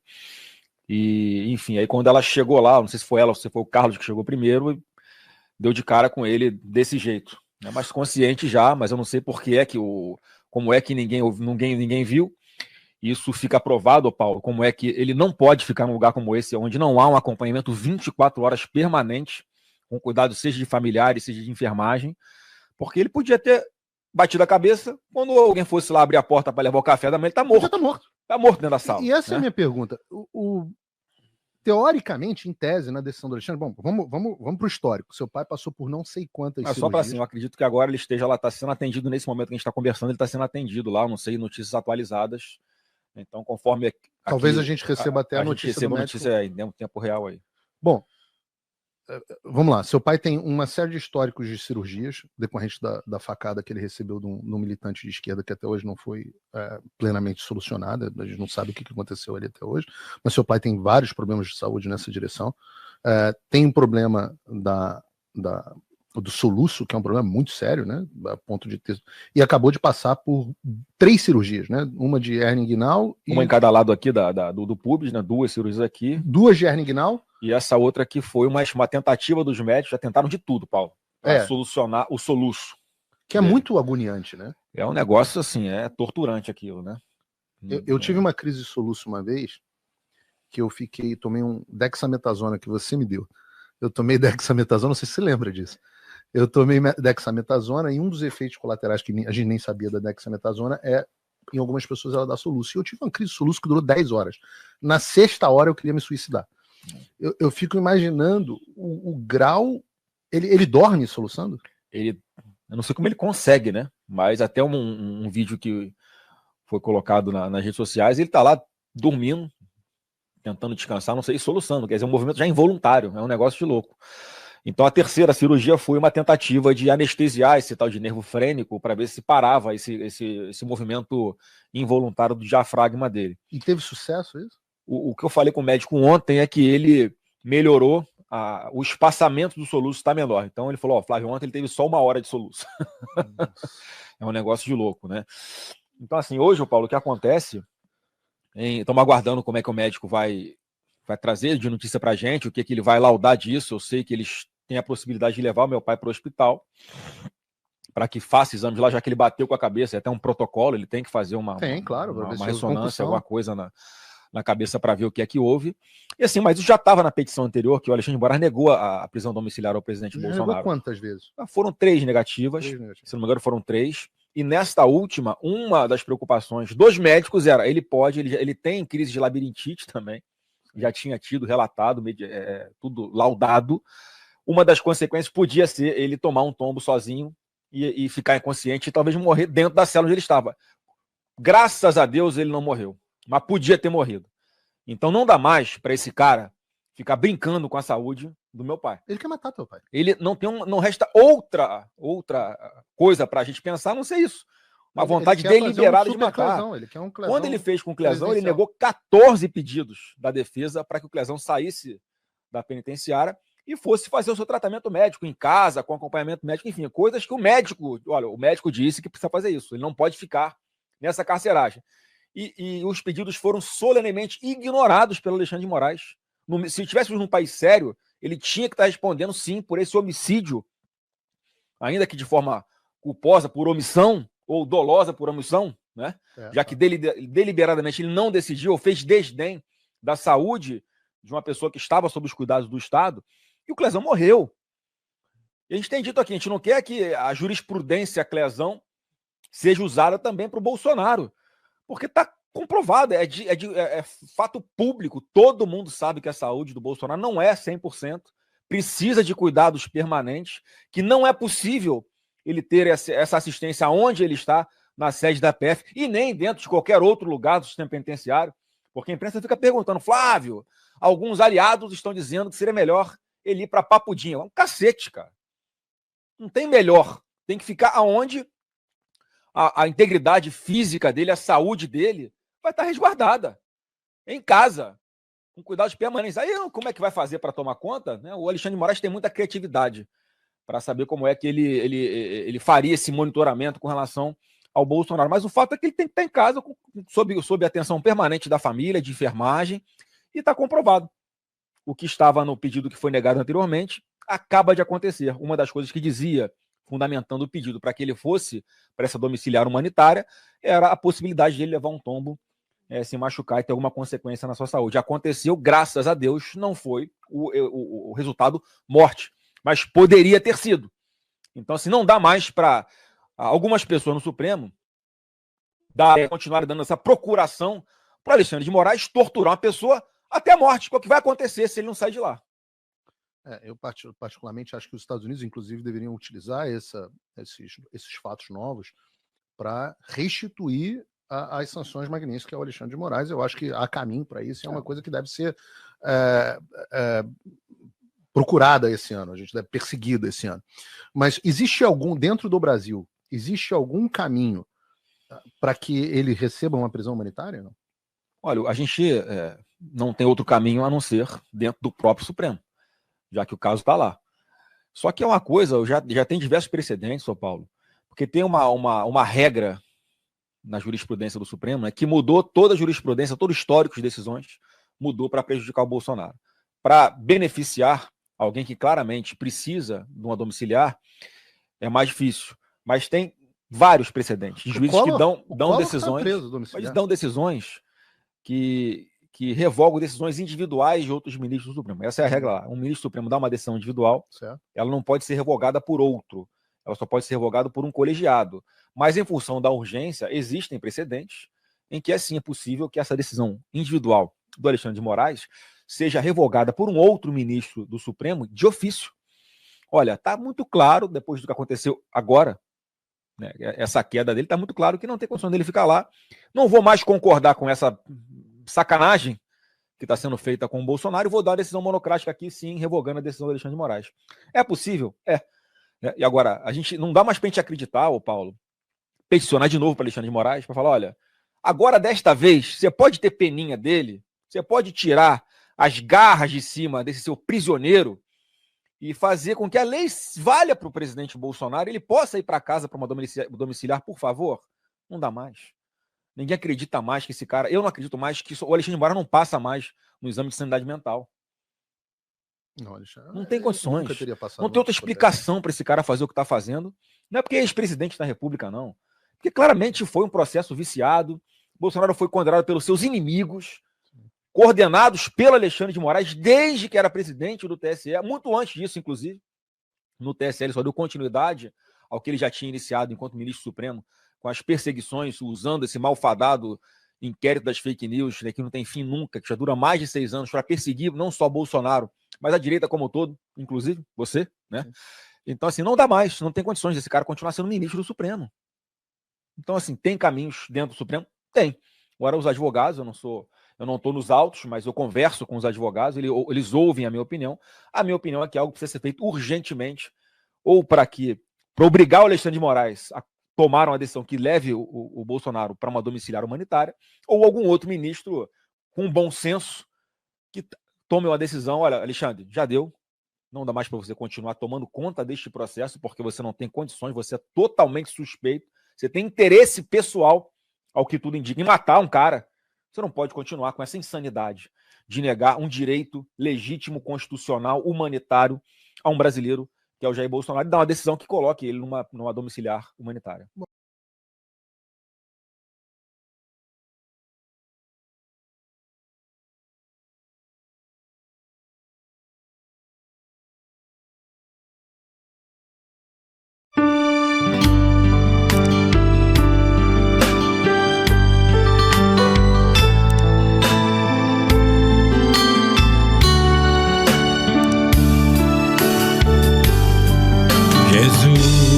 Meu rei, preciso de ti, te seguirei por onde quer que for, mais perto quero estar, sempre hei de suplicar, nos conflitos com o tentador, Jesus me fará vencedor, no nome do Senhor Jesus. O inimigo é amarrado com o poder do meu Deus, me guardando me livrando